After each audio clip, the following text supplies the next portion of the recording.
안녕하십니까, 불스입니다. 자, 오늘 안드로이드 13번째 시간, 오늘은 캔버스 객체에 대해서 살펴보는 시간을 갖도록 하겠습니다. 자, 오늘 살펴볼 내용은 총 한 세 가지 정도 되는데요.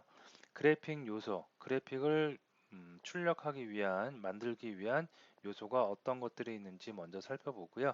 그리고 그 요소는 캔버스하고 비트맵 페인트 객체가 주 요소라고 할 수가 있겠는데요. 그 객체를 우리가 만들어서 실제로 그래픽을 어떻게 만들 수가 있는지 방법에 대해서 살펴보도록 하겠습니다. 그리고 캔버스와 관련된 캔버스 내부에 드로우와 관련된 여러 가지 메소드들이 있는데요.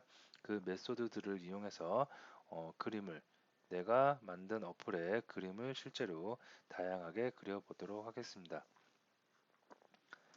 자, 먼저 그래픽 요소에 대해서 살펴보도록 하겠습니다. 자, 우리가 화면상의 어떠한 그래픽, 그림이라고 하죠, 보통. 그림을 이렇게 그리게 되면 이 그림을 만들기 위한 요소들이 여러 가지가 있겠는데요. 먼저 캔버스라는 요소가 있습니다. 캔버스는 뭐냐면 내가 어떠한 요게 이제 스마트폰이라고 생각을 해보세요. 이렇게 스마트폰이면 스마트폰에 이렇게 그림을 하나 그렸어요. 그러면 이 그림을 그리기 위해서는 요 그림을 그리기 위한 하나의 판 또는 틀이라고 할 수 있는 캔버스 객체가 먼저 준비되어집니다. 그리고 우리가 그림을 그리려면 요 판 위에 종이를 올려놓죠. 그 종이가 무슨 뭐 두꺼운 종일 수도 있고 얇은 종일 수도 있고 그런 종이를 우리가 비트맵 객체라고 합니다. 그래서 그림을 그리기 위해서는 캔버스 객체가 먼저 준비가 돼야 되는데 이 캔버스 객체는 이 틀만 있어서는 아무런 의미가 없겠죠. 판만 있어서는. 그래서 반드시 비트맵 객체를 포함해서 캔버스 객체가 만들어지곤 합니다. 자, 다음에 이렇게 캔버스 객체, 그래픽 요소를 담을 수 있는 판, 틀과 같은 녀석이 만들어지고요. 다음에 그 위에 종이가 넣어졌다면 그 위에 우리는 마음 놓고 이렇게 그림을 그릴 수가 있겠죠. 그죠? 이 그림은 이렇게 드로잉해서 이렇게 만든 선일 수도 있고 이렇게 네모난 모양일 수도 있고 동그란 모양일 수도 있고 여러 가지 점일 수도 있고요. 여러 가지 요소가 있을 수가 있겠는데요. 이런 거를 우리가 페인트 객체, 그죠? 페인트 객체, 그래픽 요소의 속성을 지정을 하는 페인트 객체를 이용합니다. 그래서 페인트 객체는 여기에 색상, 지금 녹색이죠. 색상도 결정할 수가 있고요.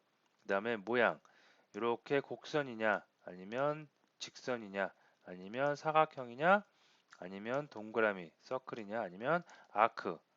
뭐 아크면 뭐 이렇게 될 수가 있겠나요? 이렇게, 그죠? 이런 모양이겠느냐, 이런 여러 가지 실제로 그림이 그려지는 요소의 여러 가지 속성을 결정 지을 수 있는 객체가 페인트 객체입니다. 그러면 결과적으로 그래픽을 구성하고 있는 요소는 캔버스와 그 다음에 종이의 역할을 해주는 비트맵 객체와 다음에 그 그림의 그래픽 요소의 속성을 결정 지어주는 페인트 객체 세 가지가 있다고 볼 수가 있겠고요. 우리는 이 세 가지 방법을 어떻게 객체를 생성하고 어떠한 메소드를 이용해서 그림이 그려지는지 살펴보면 되겠습니다. 자, 첫 번째, 캔버스와 비트맵과 페인트 객체를 실제로 만들어 보도록 하는데요. 여기 보시면 전체 큰 화면이 있습니다. 큰 화면을 이렇게 2등분했습니다. 위아래로 양분한 다음에 위쪽은 빨간색이고요. 여기에 보면 이렇게 조그만 게 들어가 있는데요. 요게 바로 이 위에서 보면 요거는 일단 소스를 일단 뭐가 한번 볼 텐데요. 여기는 전체적으로 리니어 레이아웃입니다. 리니어 레이아웃을 반을 또 나눈 거겠고요. 그 위에 이미지 뷰를 올려놨습니다. 이미지 뷰 안에 어떻게 캔버스 객체를 하나 올려놓고요. 캔버스 객체는 뭘 포함하고 있다? 비트맵 객체를 포함하고 있죠. 그리고 비트맵 객체에다가 페인트 객체를 이용해서 이렇게 드로잉을 하고 있습니다. 자, 요거는 전체적인 큰 레이아웃은 있겠고요. 리니어 레이아웃은 있겠고 리니어 레이아웃에다가 꽉 차게 캔버스를 채운 겁니다. 캔버스를 채우고 그 캔버스 객체는 비트맵 객체를 포함하고 있죠. 그래서 비트맵 객체 위에다가 또 이렇게 드로잉을 하고 있습니다. 자, 요거 소스를 한번 보면서 어떻게 실제로 이렇게 구현을 할 수 있는지 살펴보도록 하겠습니다. 자, 프로젝트가 이렇게 있는데요. 요 간단한 프로젝트가 있는데 먼저 레이아웃부터 한번 살펴보도록 하겠습니다. 레이아웃은 이렇게 양분화된 양분 위아래로 나눠져 있는 그거겠고요. 뭐 소스도 별로 특별한 내용은 없습니다. 잠깐 내리겠고요. 자, 리니어 레이아웃이 이렇게 쭉 나오고요. 리니어 레이아웃의 가장 중요한 건 오리엔테이션이죠. 그래서 오리엔테이션은 버티컬, 세로로 배열이 된다 라고 되어 있습니다. 다음에 리니어 레이아웃 안에 리니어 레이아웃을 두 개를 더 만들어 놨습니다. 뷰 그룹이죠. 그래서 리니어 레이아웃을 만들어 놓고요. 이 리니어 레이아웃의 웨이트 얼마만큼 공간을 차지할 건지는 위쪽에 있는 녀석도 1을 줬고요. 아래쪽에 있는 녀석도 1을 줬습니다. 그럼 결과적으로 어떻게 된다? 양분 똑같이 이렇게 위아래로 같은 면적을 나눠 갖는 결과가 될 수가 있겠습니다. 자, 그래서 별 특별한 레이아웃은 아니고 리니어 레이아웃을 이용해서 이렇게 리니어 레이아웃을 중첩함으로써 위쪽과 아래 공간을 나눠놨고요. 좀 구분을 하기 위해서 백그라운드를 위쪽은 빨간색, 아래쪽은 파란색으로 구분을 해봤습니다. 자, 그다음에 이제 메인 액티비티 와서 한번 소스를 한번 얼마 길지 않은 소스이기 때문에 여러분들이 한번 지금 살펴보면 충분히 이해가 쉽게 될 수가 있겠습니다. 자, 보면 먼저 리니어 레이아웃 먼저 선언을 해주고 있습니다. 얘가 이제 위쪽이 될 거고 이게 아래쪽이 될 거겠죠. 자, 그래서 onCreate에서 각각의 리니어 레이아웃을 초기화 해주고 있습니다. find view by id를 이용해서 위쪽에 있는 리니어 레이아웃과 아래쪽에 있는 리니어 레이아웃을 초기화해 주고 있고요. 레퍼런스 변수로 초기화해 주고 있습니다. 자, 먼저 여기서 이제 그러면 그래픽 요소를 구성하고 있는 비트맵, 캔버스, 다음에 페인트 객체를 하나씩 어떻게 생성을 해서 사용을 하는지 살펴보도록 하겠습니다. 자, 먼저 비트맵 객체를 만듭니다. 비트맵 객체는 비트맵 클래스를 이용해서 이렇게 create 비트맵이라는 메소드를 이용해서 만들 수가 있고요. 그 다음에 여기 보시면 500에 500에 그 다음에 이렇게 RGB 값을 이용해서 사이즈 그 다음에 종이에 비트맵의 뭐 재질이라고 그럴까요? 비트맵이 종이라고 할 수 있으니까 종이의 종류라고 이렇게 해서 세 가지 매개 변수를 이용해서 나는 비트맵 객체를 쉽게 만들어낼 수가 있습니다. 자, 그러면 이 비트맵 객체는 다시 장표로 오면 어디로 가야 된다고요? 이렇게 바깥쪽에 있는 캔버스 객체 안으로 들어가야 되겠죠. 캔버스라는 건 그래픽 요소를 담는 큰 판, 틀이라고 볼 수가 있다고 그랬습니다. 그래서 캔버스 객체 안으로 비트맵을 넣기 위해서 캔버스 객체를 생성할 때 이렇게 생성자 매개 변수로 내가 만든 비트맵 객체를 넣어주면 되겠습니다. 자, 그러면 캔버스 객체까지 만들어집니다. 다음에 캔버스 객체가 만들어졌으면 캔버스에 드로우 컬러를 줄 수가 있겠는데요. 자, 여기서부터 한번 실제로 실행을 해서 그 에뮬레이터에서 버추얼 디바이스에서 실행을 한번 해서 실제로 한번 살펴보도록 하겠습니다. 자, 지금 탑재가 되고 있고요. 네, 이렇게 됐는데요. 여기서 보시면 500에 500이 바로 요겁니다. 요거 이렇게 하얀색 이렇게 됐고요. 그 다음에 보시면 캔버스에다가 드로우 컬러에서 리소스 컬러 화이트 한번 가볼까요? 컬러니까 이쪽에 있겠죠. 예, 컬러 화이트인가 하얀색이네요. FFF에서 16진수로 컬러를 지정하고 있습니다. 이렇게 그래서 보시면 하얀색으로 캔버스의 컬러를 이렇게 하얀색으로 지정을 했습니다. 자, 사실 여기까지는 지금 눈에 보이는 거는 화면에 출력이 되고 있지만 여기까지 코딩을 한다고 해서 출력이 되진 않아요. 아직 메모리상에만 지금 있는 겁니다. 자, 그 다음에 선을 여기 하나 그어 보는데요. 이 선을 그을 때 그래픽 요소의 속성을 지정하는 페인트 객체를 이용합니다. 다시 장표로 잠깐 와보면 요 안에 있는 요소들 요소들은 페인트 객체를 이용한다고 그랬습니다. 그래서 페인트 객체도 또 생성을 합니다. 누 연산자를 이용해서 생성 연산자를 이용해서 페인트 객체를 생성을 하겠고요. 그 페인트 객체에다가 속성을 이제 세트하는 거예요. 컬러는 이런 거다. 그죠? 그린이니까 여기 녹색이다. 다음에 셋을 하는데 뭘 세트하냐면 스트로크 위드 선의 두께는 5 정도 된다. 5다. 이렇게 페인트 객체의 속성을 지어 놓고요. 그 다음에 실제로 이제 그림을 그려요. 요 페인트의 그 속성은 지정을 해줬으면 캔버스 객체에 드로우 라인이라는 걸 이용해서 매개 변수가 한 5개 정도 들어가고 있는데요. 첫 번째 0,0 요게 시작점이라고 보시면 되겠습니다.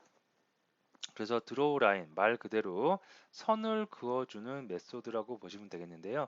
0,0이기 때문에 0,0에서 시작을 합니다. 다음에 시작해서 어디까지 끝나는 점입니다. 여기 두 개가 스타트 점, 요 뒤에가 엔드 점이겠죠. 그래서 250에 250에서 끝내라. 그리고 두 개의 점을 연결해라. 그래서 드로우 라인으로 그어줄 수가 있겠고요. 이때 요 선의 두께라든가 선의 색상이라든가 이런 거는 누가 결정한다? 페인트 객체가 결정을 한다고 했죠. 그래서 마이 페인트를 5번째 매개 변수로 넣어 주시면 되겠습니다. 예, 쉽죠. 하나씩 따져보면 그리 어려운 점은 없습니다. 먼저 요 틀이 있어야 되니까 내가 그림을 그리려는 틀이 있어야 되니까 뭘 만든다?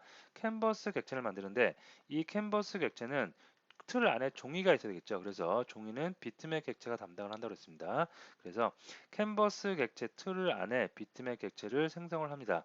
생성을 할 때 가로, 세로 사이즈 정할 수가 있겠고요. 다음에 캔버스에다가 드로우 컬러라는 메소드를 이용해서 캔버스의 색상을 뭘로 할까 결정을 지을 수가 있겠고, 다음에 내가 드로우 라인이라는 걸 이용해서 선을 그을 수가 있는데 그 선을 그을 때 선의 속성이 있어야 되겠죠. 선의 두께라든가 선의 컬러라든가 그런 것들. 그래서 그런 거는 페인트 객체를 이용해서 페인트의 세터 함수, 셋 컬러, 셋 스트로크 위드 이런 것들을 이용해서 내가 페인트 객체의 속성을 만들어 주시면 되겠습니다.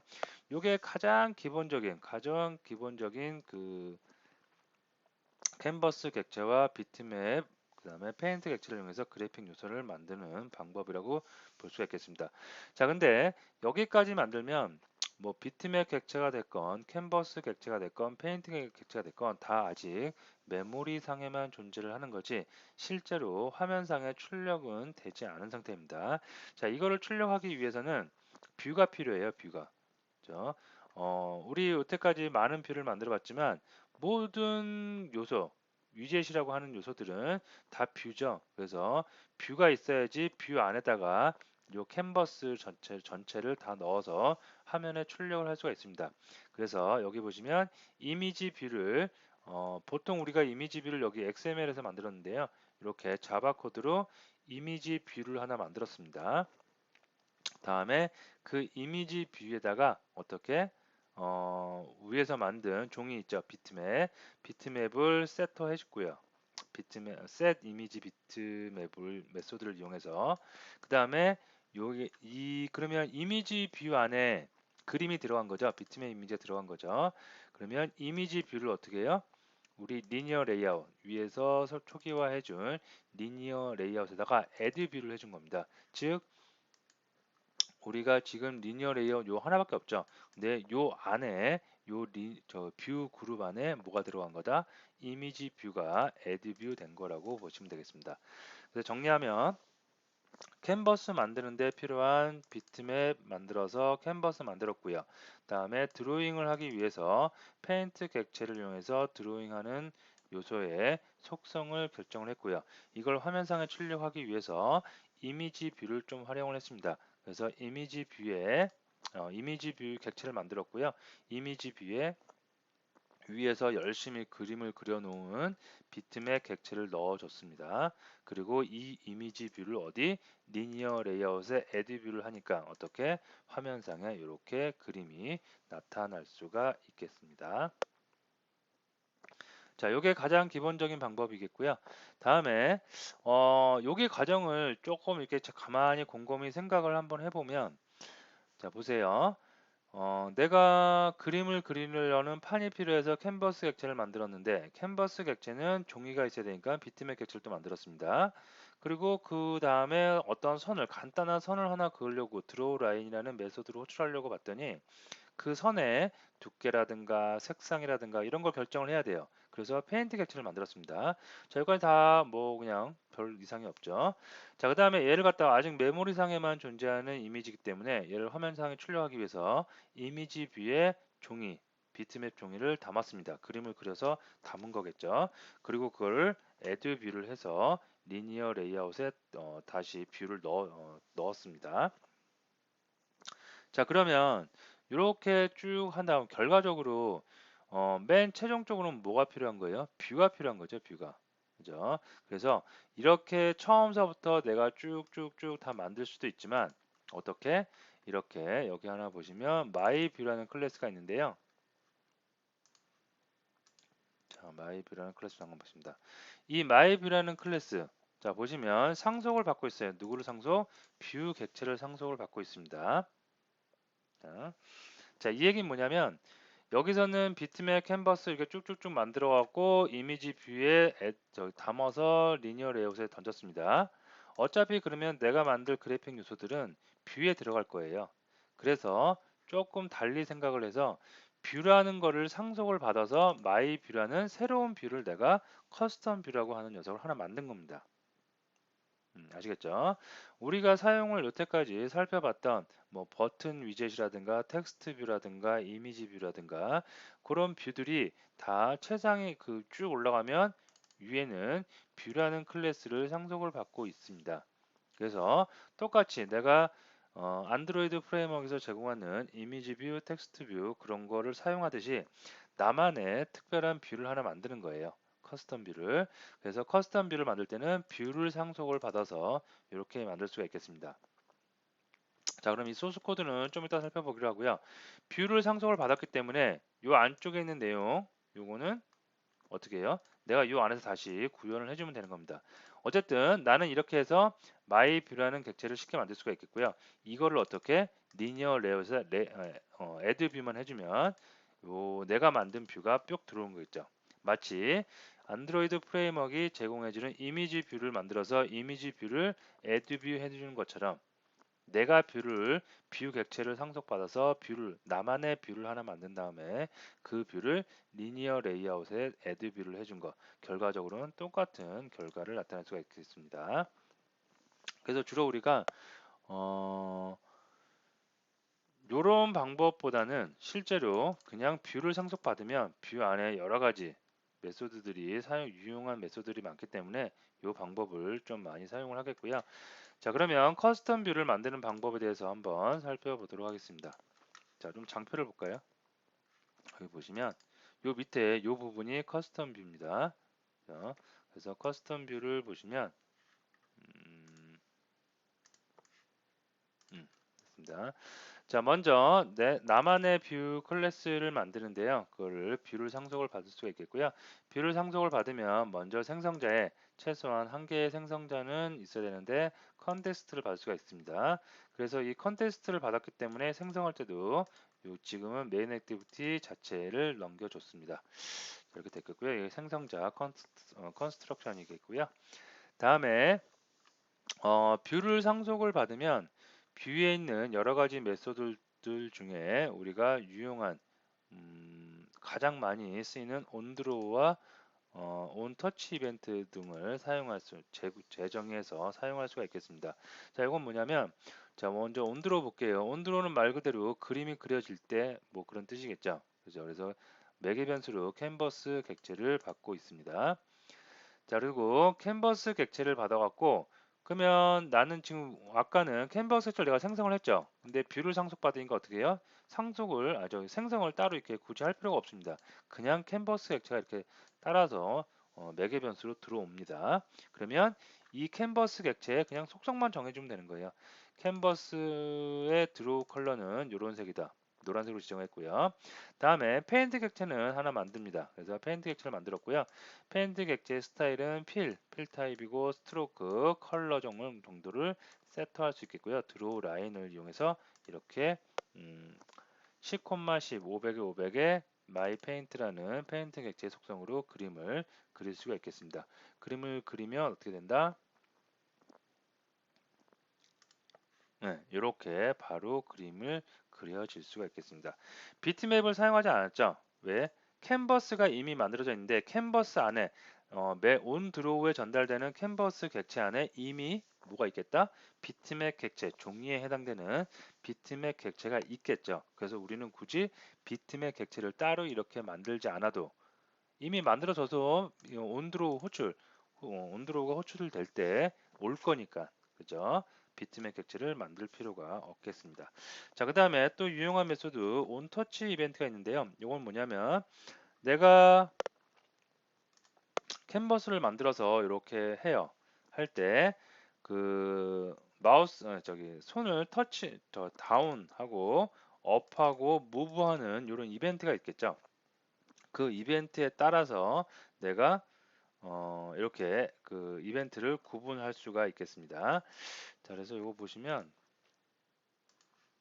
로그를 좀 볼까요? 네.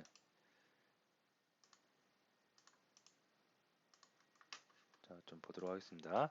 찍으면 이렇게 로그, 무브니까 무브 지금 로그가 찍히겠고요. 업을 하면 이렇게 하면 업에 대한 로그가 좌표값이 찍히는 거겠죠. 그죠? 그래서 우리가 좌표값에 따라서 나중에 이미지를 뭐 위치를 이동한다든가 아니면 다양한 그때그때 다양한 작업들을 하실 수가 있겠습니다. 그래서 온터치 이벤트는 모션 이벤트 객체를 갖고 들어옵니다. 그래서 그거에 따라서 그 이벤트가 get action 해서 이벤트가 다운이냐, 무브냐, 업이냐에 따라서 우리가 그때그때 여러 가지 작업을 할 수가 있겠습니다. 자, 그래서 일단 두 가지 알아봤는데요. 캔버스 그래픽을 그림을 그리기 위해서 내가 비트맵 캔버스 페인트를 전부 다 만들어서 이렇게 하는 방법. 다음에 또는 뷰 객체를 그냥 상속을 받아서 나만의 뷰를 하나 만드는 겁니다. 그럴 때 생성자에서 컨텍스트 받고 온 드로우에서 캔버스 객체를 받기 때문에 비트맵 객체를 나는 굳이 따로 만들 필요가 없다. 그죠? 그리고 중요한 게 아닌데요. 온 터치에서 여기 invalidate라는 그 메소드를 하나 여기서 계속 호출해 줍니다. 호출해 주면 계속해서 어떤 새로운 그래픽 요소가 만들어질 때마다 계속해서 그림이 그려질 수가 있겠고요. 리턴은 true로 해주면 이벤트를 계속 받을 수가 있겠습니다. 자, 그러면 다시 좀 장표로 올게요. 장표라서 여기 보시면 이제 요 개념은 그래픽 요소를 구성하고 있는 개념은 우리가 쉽게 이해했을 것이라 봅니다. 그래서 중요한 건 캔버스 비트맵 페인트 객체를 잘 알아두시고요. 그다음에 실제 드로우 관련돼서 우리는 선도 그을 수 있어야 되고 그다음에 이렇게 사각형 필이라든가 아니면 스트로크도 만들 수 있어야겠죠. 아크 형태도 있고 그래서 요거는 여러분들이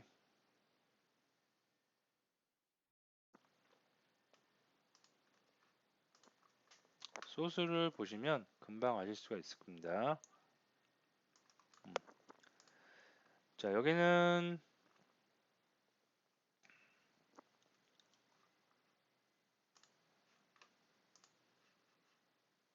장표를 좀 볼게요. 자, 여기 보시면 이런 다양한 모양들이 있는데요. 자, 메인 액티비티 가볼게요. 메인 액티비티 봤더니 기존에 처음에 있던 이 레이아웃을 가지고 셀 컨텐츠 뷰에서 레이아웃을 전체 다 전개를 하고 있는데 이걸 주석 처리했습니다. 이걸 안 쓰겠다는 얘기죠. 안 쓰고 마이 뷰라는 나만의 새로운 뷰를 만든 다음에 이걸 가지고 셀 컨텐츠 뷰 하겠다는 겁니다. 아까 우리가 방금 우리 여기 먼저 살펴봤던 거는 리니어 레이아웃으로 컨텐츠 전개를 먼저 하고요. 그 위에다가 내가 만든 뷰를 add 뷰 해줬습니다. 이렇게 하셔도 되는데 아예 내가 만든 뷰로 전체를 다 전개 컨텐츠 뷰를 해도 이렇게 됩니다. 그래서 셀 컨텐츠 뷰에서 내가 만든 뷰로 갑니다. 자, 내가 만든 뷰를 한번 살펴보면 뭐 특별한 건 없겠고요. 좀 보도록 하겠습니다. 실행을 시키고 이렇게 모양이 나오는데요. 먼저 뷰를 상속받아서 나만의 뷰를 만들었고요. 다음에 중요한 건 온드로우죠. 온드로우에서 페인트 객체, 캔버스 드로우 컬러에서 옐로우, 바탕을 캔버스의 색상을 전부 다 노란색으로 바꿔놨고요. 그 다음에 드로우 라인, 라인은 매개 변수 5개 이용해서 이렇게 선을 그을 수가 있고요. 드로우 렉트가 있어요. 드로우 렉트는 사각형을 만든 겁니다. 근데 이 사각형을 만들 때 안쪽에 색상을 채울 건지 선을 만들 건지는 어떻게 결정한다?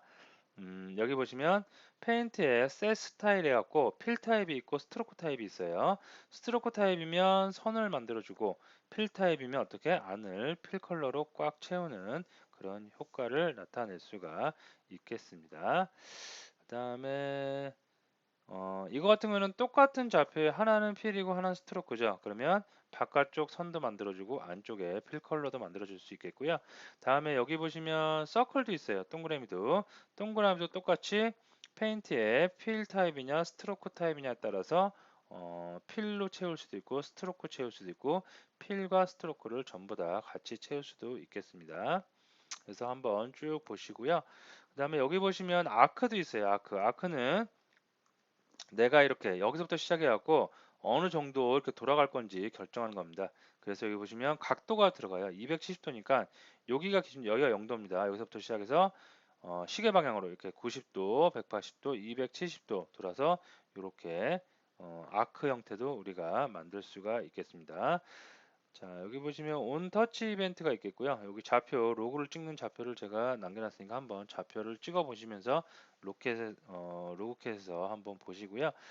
온 사이즈 체인지라는 그 메소드도 있어요. 이거는 뭐냐면 가로 세로 회전을 할 때 이렇게 회전할 때 그때 호출되는 메소드라고 보시면 되겠습니다. 자, 그래서 이렇게 세 가지 정도의 메소드가 있겠고요. 가장 중요한 건 뭐다? 온 드로우, 온 드로우와 온 터치, 인밸리데이터를 이용해서 계속 온 드로우가 새로운 그림을 그리려면 계속 호출됩니다. 그래서 인밸리데이트 메소드를 이용할 수가 있겠다라고 정리를 해두시면 되겠습니다. 자, 오늘 가장 기본적인 요소 드로우와 캔버스와 그다음에 비트맵, 페인트 객체를 이용해서 그래픽을 그려보는 시간을 가졌습니다. 자, 오늘 수업 여기서 마치도록 하겠습니다.